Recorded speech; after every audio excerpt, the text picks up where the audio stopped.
talk. I've been in traffic for an hour and a half. Did anyone else notice that there was a traffic issue out on the main streets of Los Angeles? Oh my God, that was not fun. By the way, who here dreams? Some people obsess on the internet on porn. I have a thing called real estate porn. Has anybody day drifted and said, I gotta get out of here. This place is actually officially broken. And then you get fixated on a location, especially since the prices are so high here, and you go, I could live like a trash man in another location, which is a standard above how I live in Los Angeles. Yeah, I mean, it's unbelievable where I just came from, and we should all move there, and then by us all moving there, Western Michigan. Has anybody ever been there before? I had no idea. The nicest beaches I've ever seen. I don't know why I'm starting off with this other than I tend to be impromptu. So you should check out Western Michigan. They're all conservative there. That was nice too. So it was like the Hamptons, nice towns, cute Saugatuck, nice towns, Hamptons, but conservatives. And there was one point when I was walking with my wife down the streets of Holland, Michigan, and I walked in front of a market, a supermarket, but a tiny little quaint market, and the guy who was boxing stuff and who was working the cash register just waved at me for no good reason. And it was like one of the most traumatizing experiences of my life in a good way. And I got a tear in my eye, like the Indian, the pollution Indian, but it was a good tear, not a bad tear. So that driving here just reminded me of Michigan. Like, I gotta get out of here. And it has a more vibrant Hollywood work experience because of Jeff Daniels, who's basically directed a lot of work from this horrible business climate known as Los Angeles in California towards a metro place that, I mean, it's gotten so bad in Hollywood that there was this movie that just came out. What was the name of the movie? It was like Battle Los Angeles or... Yeah, Battle Los Angeles. Battle LA, what was it called? Battlefield Los Angeles. Battlefield, I don't know, whatever the hell it was. Does anybody know where this dystopic, Armageddon-like, post-apocalyptic Los Angeles film was filmed? Does anybody know? Shreveport, Louisiana. Is that the craziest testament to how they screwed the pooch here? And by they, I mean liberals. They really ruined it. And when you study the left, it really was their intention to screw everything up. If you read my book and you realize that I had an epiphany, unfortunately, after I graduated college about what critical theory is, but it's just the deconstruction of everything, and it's the destruction of everything. The left knows how to tear things down. They don't know how to build up. So they're deconstructing George Bush. They're deconstructing Sarah Palin. They're just inherently villainous people. Shoot first, aim. No, they don't even have to aim. It doesn't matter. They just criticize,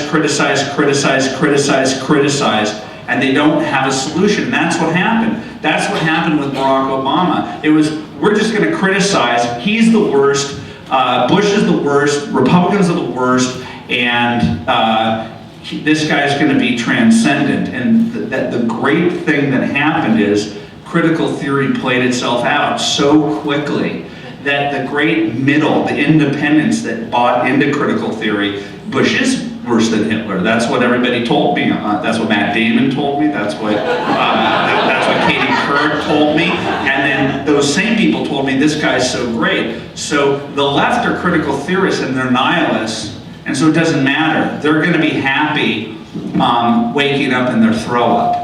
That's the left. They don't care. They can wake up in Detroit or Flint and go, this is totally copacetic, this is fine. But it's the great middle in this country that got swindled in the last election cycle that's starting to wake up, and I pray to God that what I think is happening is continuing to happen, and I'd say that the debt ceiling success that we had, and I'm like, oh, don't say that, it's not a success. The very conversation over a debt ceiling is a victory. There's no way that Katie Couric would have brought this up in a previous incarnation. There's no way that we would even be having this conversation. The reason why they're calling us terrorists is because we've been successful in finally advocating for what we believe in.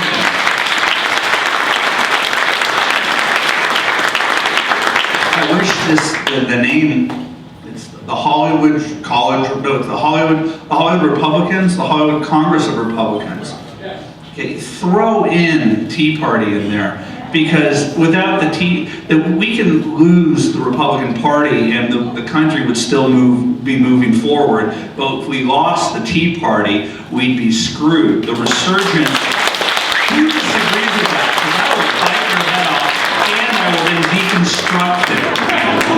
Which is worse. Who disagrees that the Tea Party isn't the very thing that has saved this country right now? And how many people care that Joe Biden called them a terrorist? Who didn't smile? We are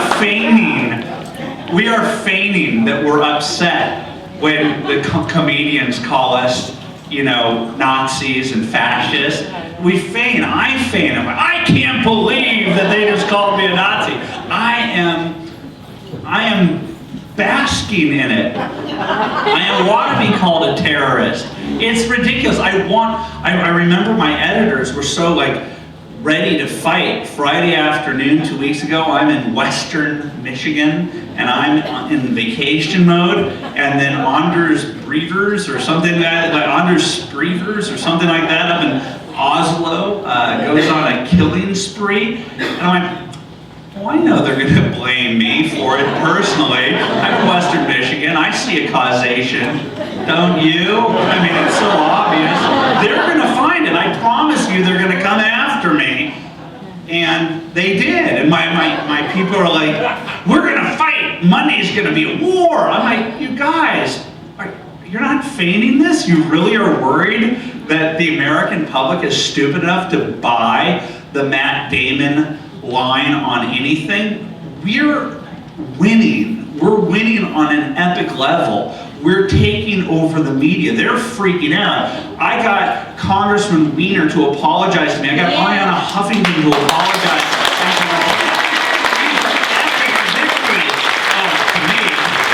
To me they are, because I'm a narcissist and I'm from Hollywood. And that's why I ultimately come back to Hollywood. As much as I liked Michigan, they go, Andrew, you should really stay. I go, no, I have to go back to Los Angeles with my people. We're all narcissists out there. We're just lovely narcissists. And the Republicans that I know are decent people. They care deeply about their country, but they also deeply care about themselves. And I have to go back to my people.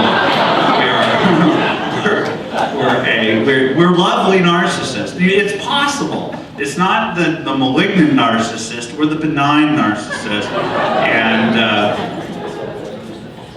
okay, I started my thing with the Hollywood Congress of Republicans in 2004, and there was probably about this amount of people. So this narcissist is probably 4 times more popular than I was 7 years ago, which is totally awesome from my vantage. And we were a defeated group of people who existed in Hollywood, and we just needed each other to cry on each other's shoulders. And if they invited me to speak on Monday, I would have come. And if they said, we'd like for you to do another half hour the next day, I'd absolutely come. And I would probably go 7 days a week, because it was so depressing to exist in Los Angeles and to have my parents' values and to be watching them, go down the drain. And that you just knew that in Hollywood that there was a legacy of patriotism, and it just kind of went away 40 years ago. It's like Jimmy Stewart, the things that John Wayne and Jimmy Stewart did, it was just a reflexive thing. Hollywood was created by patriotic Jews, quite frankly, to a great extent, that gave back to the community and felt that they felt that a sense of duty to the country to produce, quite frankly, propaganda for the war effort. And when I wrote that book, I live on the cemetery in West Los Angeles, and I was seeing people starting to get buried there, and I was looking around, and Hollywood was starting to make anti-war movies. I was like, this can't happen, this can't happen. The rest of the country is unified, yet Hollywood is leading the charge to try and disunite the country, because the left, in a center-right country, needs to community organize. It needs to use critical theory. It needs to deconstruct. It needs to destroy. It needs to destroy the American psyche. It needs to destroy e pluribus unum. It needs to separate people based upon, oh, they're trying to kill me. My voice is everything. I don't think Testing. Yeah, okay. So anyway, I sensed peril. I sensed that the first people that had courage to fight against the unity that happened after 9/11 was the Hollywood crowd. I was like, uh-oh, I see what's going to happen here. And it worked, and they turned the country on a wartime president. And you can see after the fact, they have no antipathy for George W. Bush. It was a means to an end to get to power. The wars that they said were black and white, good and evil. They judged, these non-judges judged Iraq and Afghanistan as pure evil, born of evil, yet we're still there. Gitmo is still there. All of the things that President Obama said were simply to get into office. And Hollywood led the propaganda campaign for that to happen. And Cindy Sheehan no longer has Camp Casey, and Susan Sarandon and the Hollywood left are absolutely silent right now. They're partisans, they're ideologues, they're on the left, and I said, this is crazy that we never have put a fight up in Hollywood. Well, there's 4 times more people here than were here 7 years ago, and that's heartening to me, okay? And everybody probably knows in this room that there's a lot more people who within Hollywood that you didn't know that were conservative, who still are fearful of coming out of the closet. But over the last 6 years, over the last 5 or 6 years, an unprecedented, historic rise of conservatives in Hollywood started to happen as well. So I would say that that this group is a proto-group, proto-Hollywood conservative group, the FOA thing that everybody knows about. But that FOA and this are proto-Tea Party. And it's the exact, I go to tea parties and I give the same exact meandering real estate porn, critical theory, waking up in my throw up, rambling speech. And it's the same group of people. It's the same people that simply want to bring the country back to a place of Judeo-Christian values and a sense of patriotism and a sense of there is an America, there is a distinct quality to being an American. And I'm sick of the critical theorists saying that there's something inherently wrong about America. And I honestly think that as we're taking on Katie Couric, bam, you're out of here.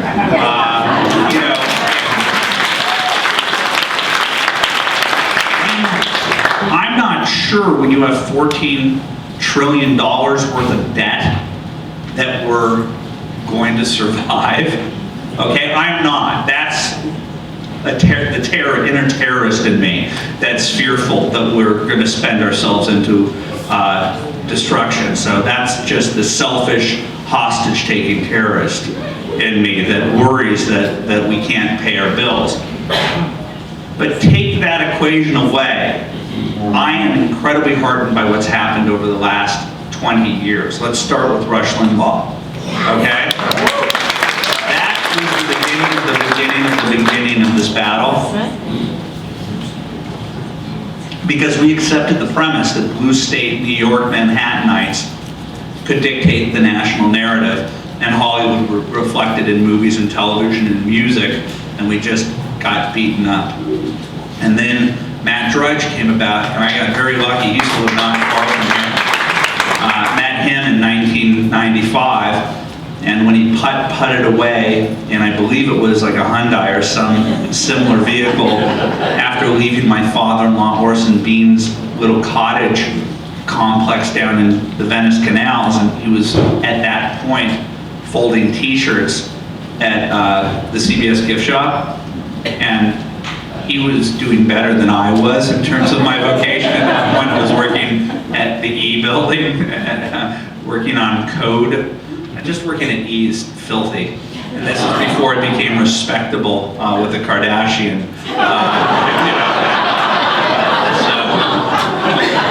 And I just remember he putted away, and I looked at my girlfriend, who's now my wife. I said to Susan, I said, that guy's gonna change the world. I mean, I was so positive after 4 hours of discussing the media and politics with him that he was a visionary, and I was right. I don't have billions of dollars to show for it in stock options, but I was right.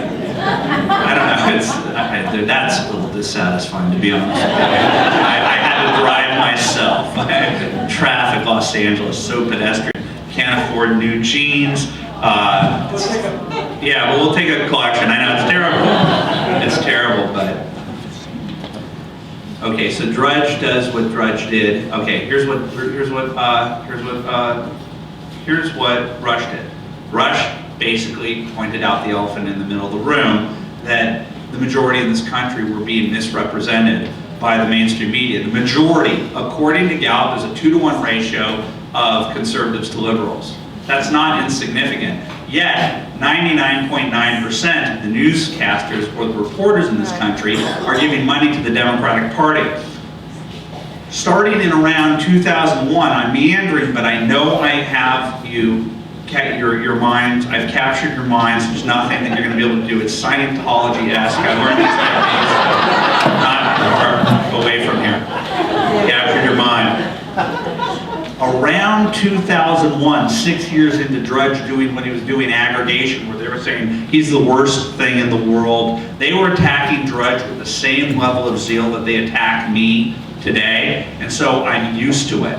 And I remember they said, you're not allowed to do what you do. Now think back on what Drudge does that he wasn't allowed to do when they were saying that he's not allowed to do it because he didn't go to journalism school.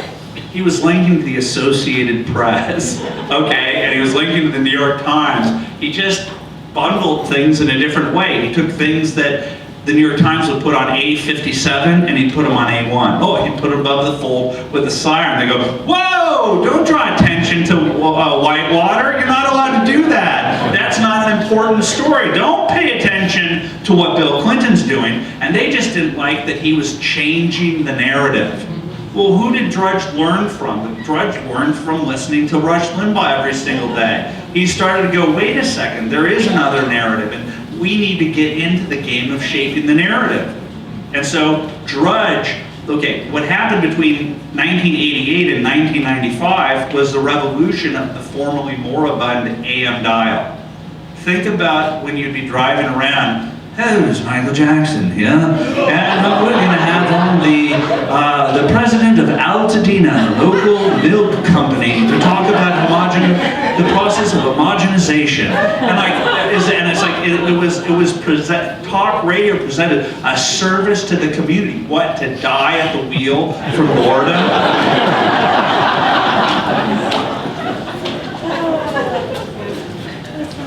And so, he created an industry that didn't exist of people to go, yeah, I disagree with Katie Couric.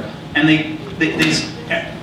we got out of that. I remember in Los Angeles, and this is like 1991, 3 years after Rush Limbaugh basically started on a national basis, Dennis Prager and Larry Elder and Ray Breen and Mark Levin. Michael Bedford, yes, but what's the Putnam? George Putnam. It was my 870, 640, 640, 790, 870, and it was just like, oh my God, there's commercial on all three. I'm screwed. I remember I to deliver scripts for a horrid movie producer locally. It was just horrid, and everybody in the office was horrid. And and I just remember they feigned Democratic politics. They threw Democratic things, and this was before I was really that political. But I noticed that you had to feign that you were a big wig, and I ended up driving Senator Frank Lautenberg, who my boss. He was really nice, by the way, and he was ancient in the early 90s, and he's still a senator. He's like, he was really nice. Anyway, I remember I was being promoted to be a producer in a project that I walked into the office when I was driving scripts around. It was called Valley Girl. They got the rights to the sequel. And I walked in, I was like, okay, I grew up with that movie. You can't do a sequel to it. You can't bastardize that lovely little independent film and turn it into a sequel 10 years after the fact when the people was, I can't believe I'm giving you this. But I ended up having the ability to move from driving my car around to getting a producer job, where I would have had to have focused on this project. I would have been paid more money. I would have had more prestige, which is everything they cared about. But here's what my internal mechanism was going on right here. I was like, no, I got to listen to talk radio. And I was like, I just want to drive. I just want to drive. I just want to drive and listen to talk radio. I don't know how many people I've told this to, but I did not. I was like, I'm willing to make half the amount of money and ruin my car so I could listen. And then I would get to, it was based in Santa Monica, and I'd go to Burbank a lot, and that was great because I just listened to talk radio for long periods of time. But then I'd get to the place I had to go to the 23rd floor to Showtime, okay? I'm like, what am I gonna do? So then I bought an arm Walkman, and so I made sure that there was a transfer.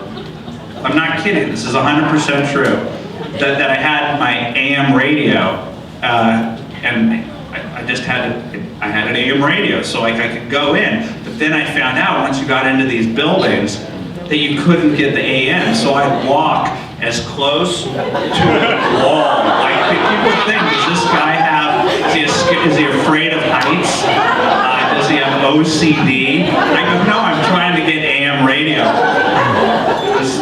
Yeah. Thank you very much. I'm going to take questions. So it's pointless at this point, but it's going to be point full before you know it, and it's going to be like 4th of July fireworks. Now I've got the microphone. Oh, you're going to take questions now? I was kidding. Mark was slow on the uptake.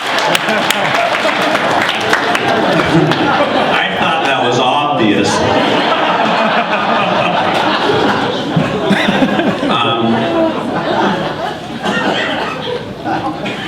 Okay. Rush, then Drudge. Okay, Drudge then was basically sending the message that anybody that could figure out basic HTML and who had a modem, and if you got, I remember when before Drudge Report was drudgereport.com, it was, when I met him and I emailed him, it was, if you've been on the internet for a long time, you'll remember these kind of formations, www.lainet.net, LAinternet.net /tilde Drudge.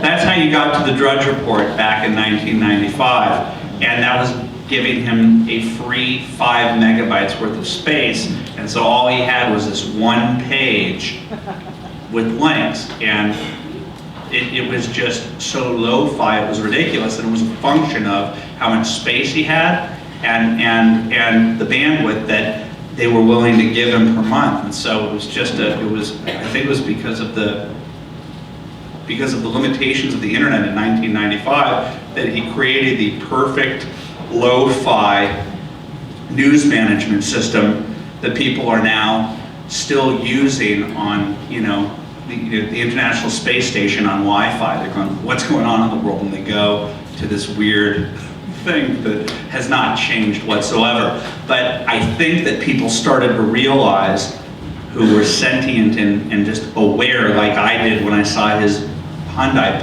put away. It's like, this is taking away the power even more than Rush did, because not everybody in the world could get an AM radio. But I got HTML for Dummies when I met Drudge. I went to the bookstore and I got HTML for Dummies so I could learn how to do basic HTML. You still had to try. You still had to like make some type of an effort. You didn't need to have a license from the FCC. You didn't have to know somebody who owned a radio station. That's pretty difficult to get to where Rush Limbaugh is, even at the Michael Medved level or even at the local radio station. It's pretty hard to be the one person that can do it. Drudge sent a message that says, Katie Couric, guess what? Your next door neighbor and the people that you hate in flyover country are now in competition with you, but you still had to learn HTML. And then after 9/11, weirdly, I think that it was born of necessity. People created blog software that allowed for people like your grandmother could have a blog and she could start putting up creme brulee, her favorite creme brulee recipes or pictures of her garden. You don't have to be that smart to realize that Katie Couric is now threatened, because anybody can report anything at any time, and there are more of us than there are of them.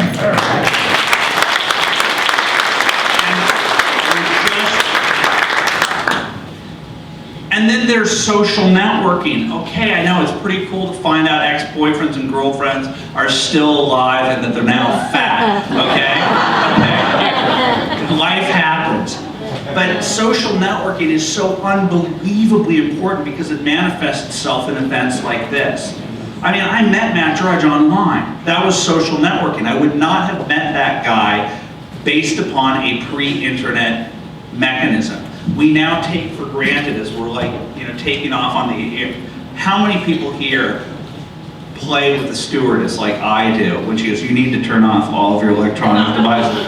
Yeah, it's turned off. And then she comes back, she goes, I thought you turned that off. I'm like, I go, we are in constant communication. We're constantly community organizing now. We finally figured out, we also figured out the power of community. Okay, we'll community organize back. We're watching you. Does anybody know what we broke today regarding Barack Obama? Yeah. Today's his 50th birthday. Do you know who's working the Aragon Ballroom? A non-union. It's non-union. This guy who has put these people that bring those big mammoth, inflatable rats, to protest if it's a non-union job, even if it's like a single drywall and North Hollywood, and you're like, why is the rat? And it's like hired AstroTurf people. You finally get the guy who organized the 30 guys that are like, somebody's doing a single drywall that's non-union. And we called up the IBEW local 1220, the ones that would be doing the camera work. Hi, non-union, get them out of here. No, get the cameras. No, I'm just kidding. And this guy named John Rizzo, I said, hi, it's Andrew Breitbart, website, Big Government. He goes, hey, good to talk to you. I said, Obama's doing an event down the street. Are your guys doing it? No. What do you think about that? Well, if it's true, it's pretty bad, And I'm like, oh, great, that's a good quote from the IBEW. Who happened to be the ones that threw the eggs at us at the Tea Party in Searchlight, Nevada. Oh my God, can you believe that this story all connects? And then it's gonna have a bow at the end? How does that possibly happen? How do I weave it all back together? I won't. But I'll try. Okay, so we've got Rush, we've got Drudge, then we've got 9/11, then we've got the blogs, then we've got social networking, and it's now, this is what's happening.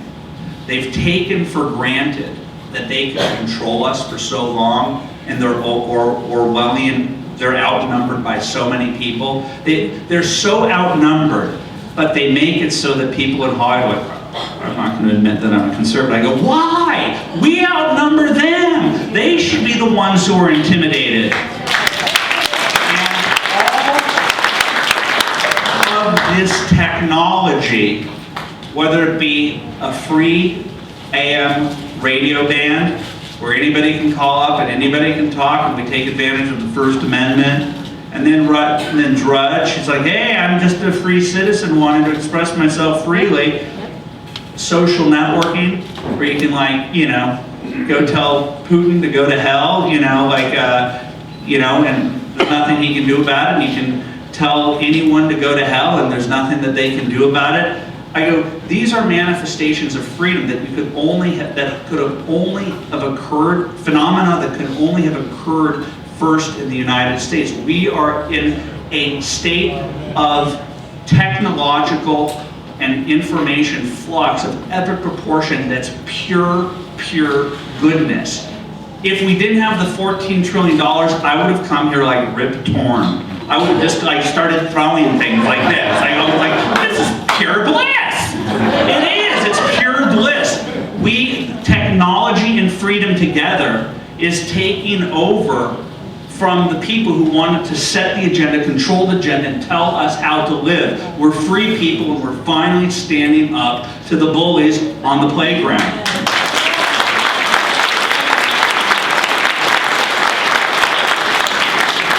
And so how are they going to react? They're overreacting. And I'm going to tie it back into what happened in Oslo. I'm laughing about it. Mike Flynn, big government, Dana Latchover, big. Don't go to war, money. Just sit back and watch them self-destruct as they try to blame you for a Norwegian freak. Watch them sit back as they try to blame Sarah Palin and you for a crazy guy with a skull shrine in his backyard. These are not the arguments of people who are winning. These are the arguments of people who are losing. They're losing. They want to shut it up. They want to do a fairness doctrine. They want to, every single place where freedom and technology are meeting and making sure that Katie Couric loses her job, they're going, let's stop it. I remember when Hillary Clinton said way back when, we need gatekeepers.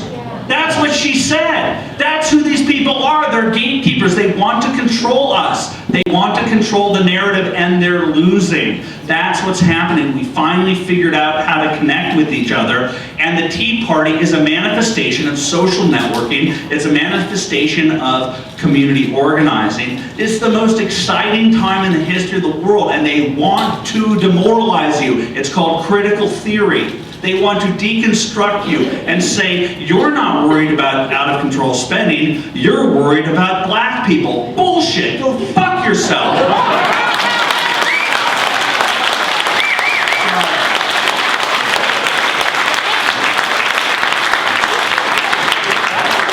We're winning. We're winning. The only way they can win is if you get scared again and go back into your closet. That's where you existed.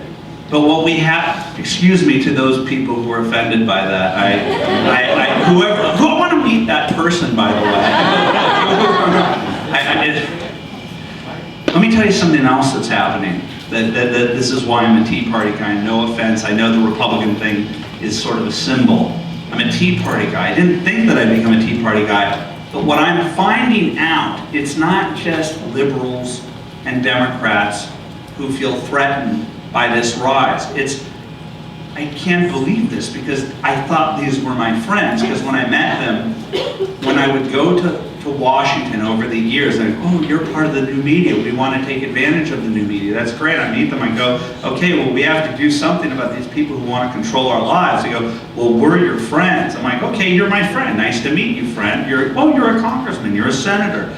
And so I thought these people were my friends. Well, they're not my friends. These people are trying to control us just as much. I hate to say this, but the Republican Party, the second you go through that bizarro turnstile that gets you into that racket, they don't want to get rid of it. And there are institutions there where people are getting high six-figure salaries who are fighting just as hard as those guys who are making $130,000 in Searchlight, Nevada, who are working for the IBEW, pretending that they're poor carpenters or poor electrical workers who are getting paid $130,000 by the union to protest at non-union events. It's all a ruse. And many people within the conservative establishment, many people at think tanks, have entered into a system and become a part of the problem. I'm not saying that they're evil. I'm not saying that they cognizantly think that that's what they're doing, but that's what they're effectively doing. And they are threatened by the establishment of the conservative, by the rise of the Tea Party. And what's beautiful about it is that it's without a head. It's without a leader. And so as the left tried to use classic cultural Marxist critical theory BS to call the Tea Party racist to scare people, good, decent people. I don't want to be associated with racists. I'm not going to go out there. We said, no, there's no evidence of that. This is just typical. And we fought it back. We proved that the N-word wasn't said against Congressman Carson Lewis. I offered not just $100,000, which shut them up. If we're guilty of that, why did the calling them out on it shut them up? That should have been, that was telling to most people. But when the Associated Press told me that the absence of video doesn't mean that it didn't happen, I was like, I have to prove with video, and I have to show 90 hours of video to make sure that the context was completely there. I go, and you just say, yeah, there were 400 people, and they surrounded you, and it was a mob, and they said the N-word 15 times, 15 people in a sea of new media, and there isn't one video or audio recording that the N-word was said once, let alone 15 people, and the police that you said took you away are not there to issue a report, or there is a single witness in that group of 400 people that says it was an unfortunate moment and I'm embarrassed to have been part of it. It didn't happen. But when the Associated Press went to go put Humpty Dumpty back together again and said that the absence of video doesn't mean it didn't happen, I said, well, we're going to go out and find video. And we found 4 separate videos of them walking down the specific spot that they said they were walking down, unobstructed by a mob. In 7 seconds, they're down and onto Independence Avenue, and you could hear one person yell, no, it wasn't, you could hear Kill the Bill, something like, oh boy, I usually have this in quick process.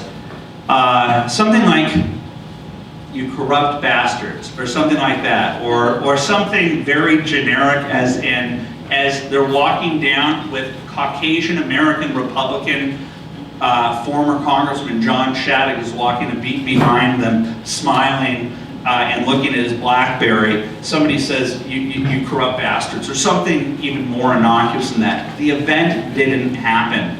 And we use new media to do it, but they still will not acknowledge it. So they tried to destroy the Tea Party based upon the false racist meme, and it was meant to keep you in your houses and to become disengaged and to turn off your computers and to just say we lost the country, and you stood tall. And the Tea Party created this last week. Period. We created what happened in 2010, and who is angry other than the left right now, who call us terrorists and that we're hostage takers? The Republican Party that say that we're acting immature, okay? And what they're doing is the same exact technique that the left did. Because it's tens of millions of people, you can accuse tens of millions of people of anything, because not one of you can go out there and act as the representative of the 10 million and say it didn't happen. So the Republican Party, who apologized, Michael Steele and John Boehner apologized for the non-event of the N-word thing, apologized for a group that they can't apologize for because they aren't a member of the group. We are critics of Boehner and Steele too. This is a checks and balances. And so they didn't defend you, they didn't defend Palin, they didn't defend Trigg, and at a certain point they're worthless. If we're paying you all this money and you're not willing to stand up for us, then what use are you?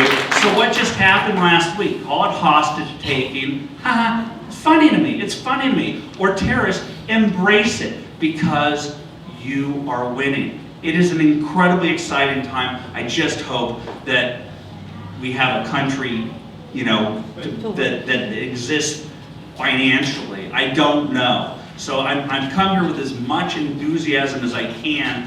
I just don't know anything about finances and the economy. I feel like we're in steep peril, but I'm pessimistic in that regard. But other than that, we now as human beings and as citizens of a free country have all the tools in the world to conduct a clean democratic process that includes communicating ideas back and forth to one another. So I'm a gleeful, rip-torn, Tea Party conservative, and thank you very much.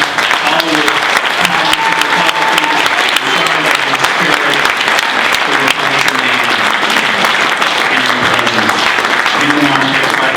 Did I tie things up? What thing did I not tie up? I knew it. I tied it all. Rip Torn. He's now for Freak Show. He's turned freakier than Rip Taylor, and that's who I'm trying to convey.